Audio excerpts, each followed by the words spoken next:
Welcome to the deep dive. Today we're diving into the world of Disciplined Agile. DA, for those in the know. And we're trying to crack the code on this question of how do you choose the perfect way of working? I think it's trickier than it sounds. Yeah, so what's so interesting about way of working, WoW W, is that it's more than just your physical workspace. It's more about the how behind how a team works. Okay. How they communicate, how they tackle problems, how they move from idea to product or idea to service. But how does your brain work? Some people are marathon studiers, some people need to study in little chunks. Everyone's different, but when you're talking about teams, finding that sweet spot collectively, it's like navigating a maze blindfolded.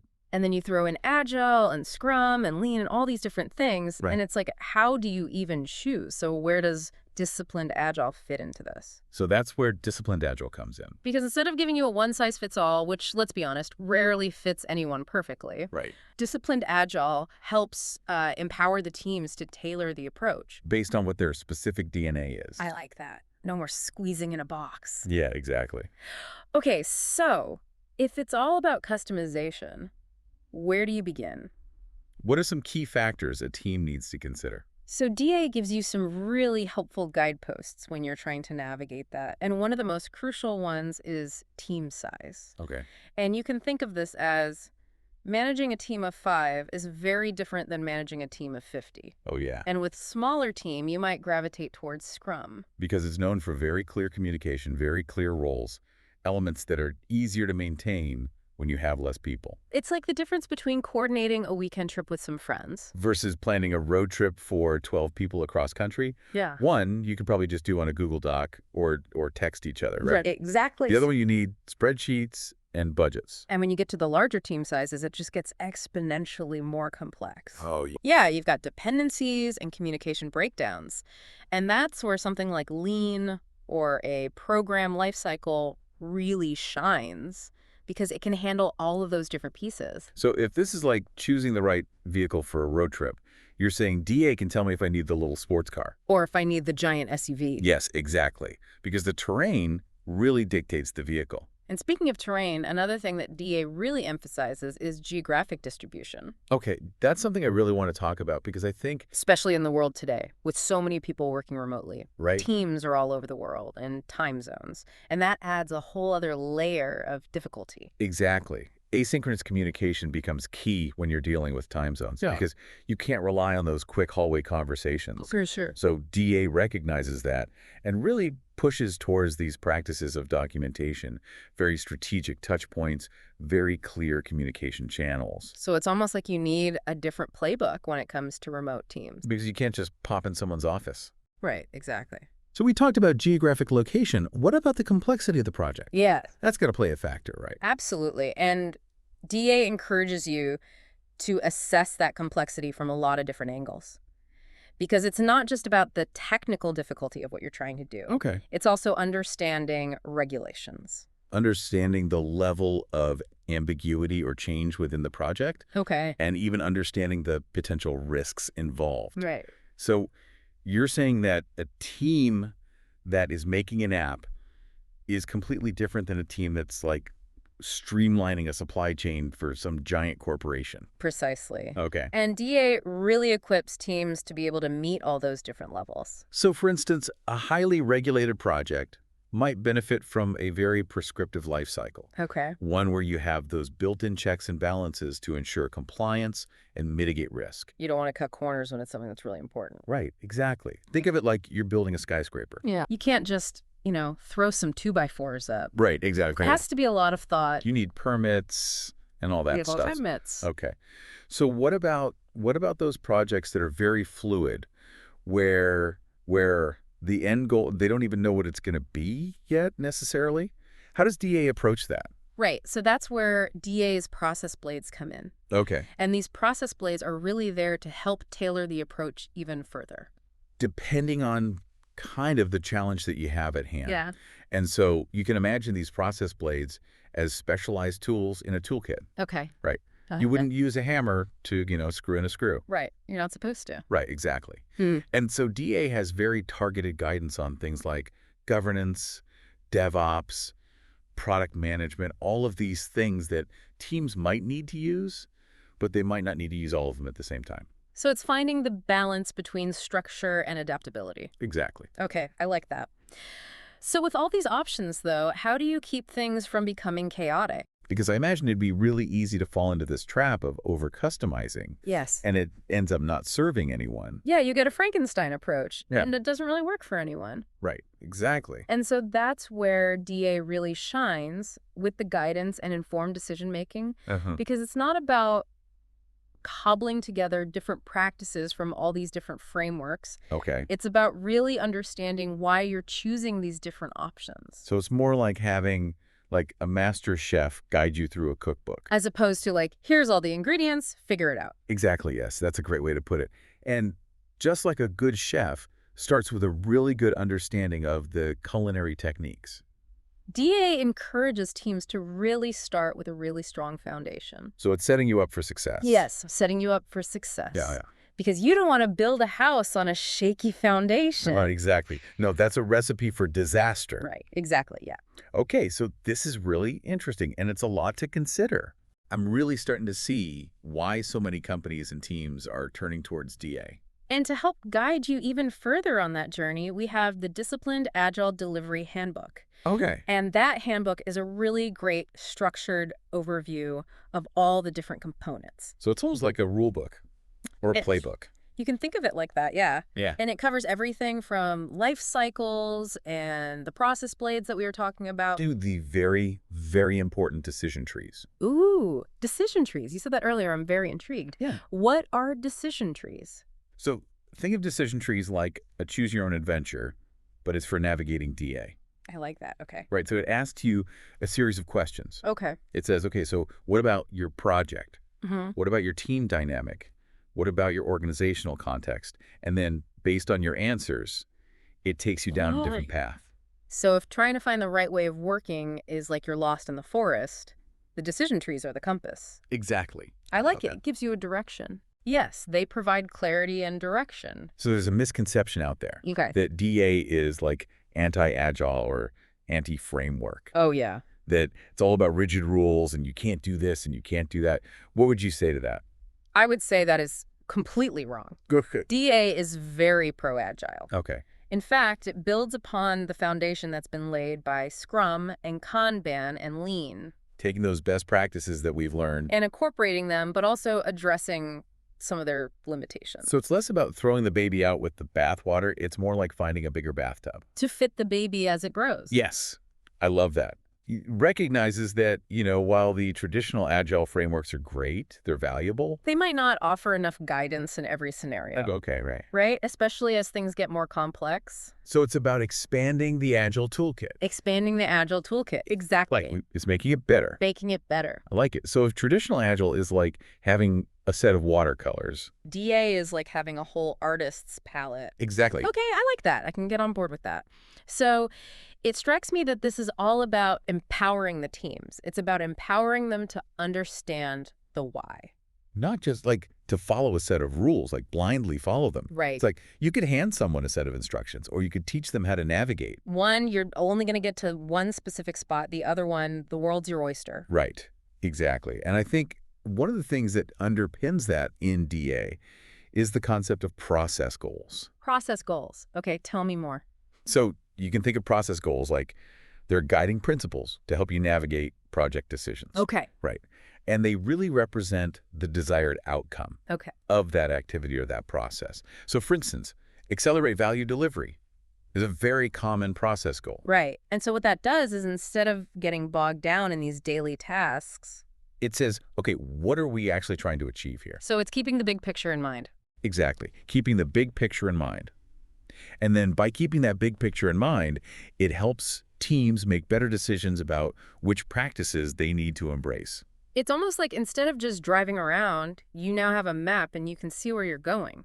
I like it. It's like that North Star. Exactly. It's like your North Star. Okay. So with all of these different processes, though, I imagine there's a lot of process goals to consider. You are absolutely right. And that's why DA gives you like this comprehensive set of process goals. Okay. And they span that entire life cycle. So you'll have things like explore scope, build quality in, optimize flow, just to name a few. So it's like having the map, and then it's got like all the little milestones along the way. Yes, exactly. I like that. But the cool thing about this is that it doesn't tell you specifically what to do, right? It doesn't because, and that's the beauty of it, it provides a framework to make decisions. I like that. Okay. So within each goal category, there are a number of different options. Okay. So it is that choose your own adventure that we talked about earlier. Exactly. I like that. But it takes some self-awareness on the team Yes, it does. to make those decisions, to choose their own adventure. Right, and you need to be committed to continuous improvement because you constantly have to be evolving, learning, changing, adapting. And speaking of milestones, Yes. I believe that takes us to the end of part 1 of our deep dive on Disciplined Agile. It does. So it's not just about choosing, like, we're going to be agile, and this is how we're going to do it, and that's it. Right. You're constantly kind of reevaluating as you go. Constantly reevaluating. And DA provides a really helpful framework for that. Okay. And it really encourages teams to look at their practices and see what's working, what's not working. Identify bottlenecks, try new things. So it's about having the tools and the mindset to be able to problem solve. Yes. Okay, I like that. It's not just a one and done. It's not a one and done. Agility is a journey. Yeah. It's constantly evolving. It is. And that actually leads really well into something I wanted to ask you about, Okay. which is this idea of continuous improvement. Yeah. Because it's something that's talked about a lot in the Agile space, and I feel like a lot of times people say it, but they don't necessarily do it. So how does DA approach this idea of continuous improvement and make sure that it's actually happening? So continuous improvement is built into the fabric of DA. It's not, like you said, just something you say and then forget about. Okay. It really encourages that regular reflection. Okay. So like we said, it's not a one-time activity. It's got to be ongoing. It has to be ongoing. Yeah. And it involves experimentation, like we were talking about with those process plates, right? Yeah. You get to try those different options, see what works for you. Yeah, and I imagine that looks different for every team, for every project. Every team, every project. There is no one size fits all. So DA is more about equipping the teams with the ability to constantly learn Yes. and constantly adapt and grow. Constantly. Because you don't have all the answers, right? Nobody does. That's very true. So it's about empowering your teams to be able to find those answers for themselves. I like that. It's fostering that growth mindset. That's the mindset. I think that's really cool. And so you've mentioned a few times this idea that you're always learning as you go. You might not have all the answers in the beginning, and I think that can be kind of daunting, Yeah. especially if you're new to this or if you're working on a really complex project. You're like, I don't even know where to begin. Right. So how does DA help to guide people that might be feeling a little bit lost?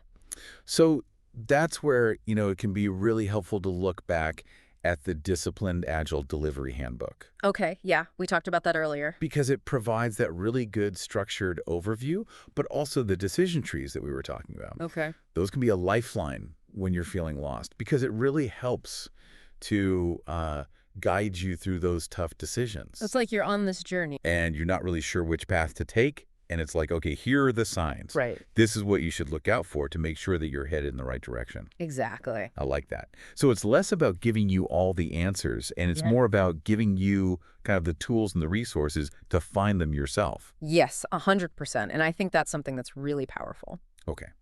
So we've talked a lot about kind of the overarching principles of Disciplined Agile. We've talked about the handbook, the decision trees, but what about in practice? We've got these listeners. They're out there. They're probably using some form of Agile already. Right. How does this actually manifest? Like, what are some maybe specific examples of how using Disciplined Agile might look different?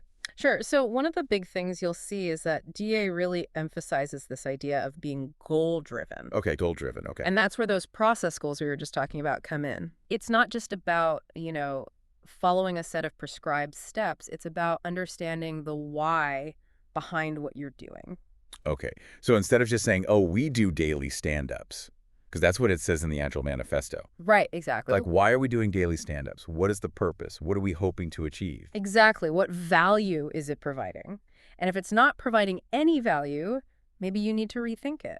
Okay. So it's okay to not follow the rules exactly as they are, as long as you understand the reasoning behind them. Yes. Because at the end of the day, you have to do what works for you and your team. And that might change from project to project as well, right? It could, absolutely. Okay, cool. So we're being goal-driven. What else is kind of a key difference when it comes to putting DA into practice? Another big one is that DA is very much about tailoring your approach. Okay, so we talked about that a little bit, this idea of choosing your own adventure. Right, and that's where those process blades become really important, right? Because they give you that flexibility to choose what you need when you need it. So it's almost like, Instead of having to learn how to build a car from scratch every time, right. you have these different parts and you Yes. can assemble them in a way that makes sense. Exactly, exactly.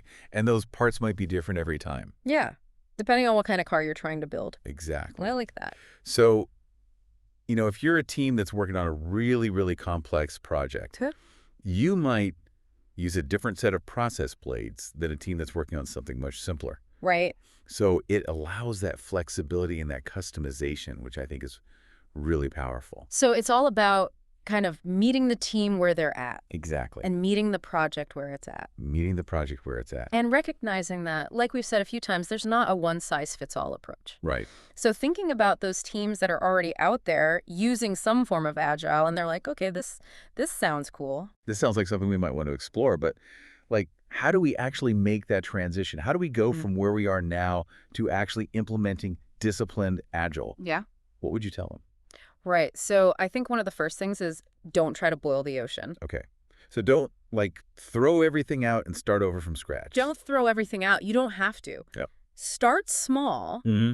Identify one or two things that you think you could improve on. So pick one thing from the DA toolbox. And be like, okay, let's try this out. Exactly. Try it out, see how it works. If it doesn't work, that's fine. It's okay to fail. It's okay to fail. Yeah. But if it does work, then great. You've incorporated something new. Right. Okay. So baby steps. I like that. Baby steps. So you're starting small, you're experimenting, you're seeing what works. And then over time, you can gradually adopt more DA practices. So you're slowly building up your DA muscles. You're building up your DA muscles. Exactly. I like it. It's like going to the gym. You don't just walk in on day one and lift 500 pounds. Right. You'll hurt yourself. Exactly. You got to start small and you gotta build up to it. Right. And I think the most important thing is to just remember that it's a journey. Okay. It's not a race. You don't have to get there overnight. Just focus on continuous improvement. So one of the things that I think is so cool about Disciplined Agile is... It really does take into account the human element. Yes. It's not just about the processes and the tools. It's about the people. And it's about creating a really positive and supportive environment for the team to do their best work. Would you agree? I would absolutely agree. Okay. So can you talk a little bit about how DA addresses that human side of things? Sure. So one of the core principles of DA is to promote team autonomy. Oh, And what that means is that teams are empowered to make decisions about how they work. so it's giving them that ownership, Giving them ownership, and it's trusting them to figure out the best way to get the work done. which I imagine is really motivating for people, right? It is. It can be very, very motivating because nobody wants to be micromanaged. Right. Nobody likes to be told exactly what to do all the time. Exactly. And so when you give people that freedom That autonomy, they feel more valued. and that they're trusted, And that they're trusted, they feel more respected. and when you feel that way, you're going to do better work. Absolutely. And you're going to be more invested. Right, exactly. They're going to care more. So we've talked about this idea of empowering the team and giving them autonomy. What are some other things that DA emphasizes when it comes to the people side? So another one is collaboration, Okay. because DA really recognizes that, we don't do this work in a vacuum. Right. We need each other. Right. Right. Yeah. And so DA provides a lot of guidance on how to foster those really strong collaborative relationships. So that means clear communication, making sure everyone's on the same page. Yes. Okay. And are there any specific practices within DA that help to promote that collaboration? Yeah. So one of the things is that DA really encourages teams to work together to define their way of working. So it's not just the manager comes in and says, okay, this is how we're going to do it. Right. It's more of a team effort to figure out what's going to work best. Exactly. It's a team decision. And they'll also do things like, they might have regular retrospectives. Okay, yeah, where they can kind of reflect on what's working, what's not. Exactly. What's working, what's not? What can we do better next time? So it's kind of like we've come full circle, right? Because we started off talking about this idea of continuous improvement and Yes. how that's so integral to the DA process. Thought And it so. seems like that's reflected in all these different aspects, from how we're empowering the team to how we're collaborating. It really is about like this constant learning and growing and adapting. Okay.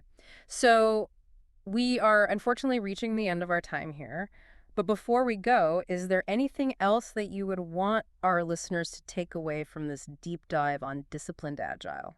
I think the biggest takeaway is that DA is not a silver bullet. Okay. It's not going to solve all your problems overnight. There's no magic solution. There's no magic solution, but it is a really valuable framework Okay. that can help you to work more effectively, To build better products, to be happier. to be happier. That's important. It is at work. That's what it's all about. It is. Well, thank you so much for taking the time to chat with me today. I feel like I learned a ton about Disciplined Agile. Oh, it was my pleasure. And to our listeners, thank you for tuning in to another episode of The Deep Dive. Mm. Until next time, keep exploring, keep learning, and keep diving deep.